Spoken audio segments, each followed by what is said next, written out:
জুলাই জাতীয় সনদ বাস্তবায়ন আদেশ 2025 উপদেষ্টা মণ্ডলীর সভায় অনুমোদন দেওয়া হয়েছে বলে জানিয়েছেন প্রধান উপদেষ্টা ডক্টর মোহাম্মদ ইউনূস। বৃহস্পতিবার 13 নভেম্বর দুপুরে জাতির উদ্দেশ্যে দেয়া ভাষণে তিনি এ তথ্য জানান। বিস্তারিত দেখুন প্রতিবেদনে।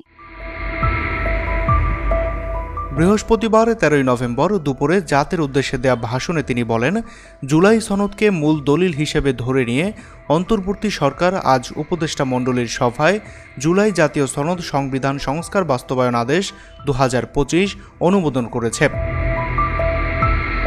প্রয়োজনীয় স্বাক্ষর শেষে এটি ইতিমধ্যে গেজেট নোটিফিকেশন করার পর্যায়ে চলে গেছে। তিনি বলেন, জুলাই সনদ বাস্তবায়নের লক্ষ্যে আমরা গুরুত্বপূর্ণ কিছু বিধান গ্রহণ করেছি। এর মধ্যে রয়েছে সনদের সংবিধান বিষয়ক সংস্কার প্রস্তাবনার উপর গণভোট অনুষ্ঠান এবং পরবর্তী সময়ে সংবিধান সংস্কার পরিষদ গঠনের সিদ্ধান্ত। ডক্টর ইউনূস বলেন, আমরা সিদ্ধান্ত নিয়েছি আগামী জাতীয় সংসদ নির্বাচনের দিনই গণভোটের আয়োজন করা হবে, অর্থাৎ জাতীয় নির্বাচনের মতো গণভোট ফেব্রুয়ারি প্রথমার্ধে একই দিনে অনুষ্ঠিত হবে। এতে সংস্কারের লক্ষ্যে কোনোভাবে বাধাগ্রস্ত হবে না। নির্বাচন আরও উৎসব মুখর ও সাশ্রয়ী হবে। গণভোট অনুষ্ঠানের লক্ষ্যে উপযুক্ত সময়ে প্রয়োজনীয় আইন প্রণয়ন করা হবে।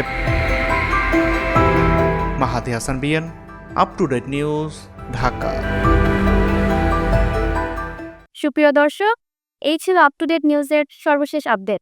পরবর্তী আপডেট পেতে চোখ রাখুন আপ টু ডেট নিউজের ফেসবুক পেজ এবং ইউটিউব চ্যানেলে। ধন্যবাদ।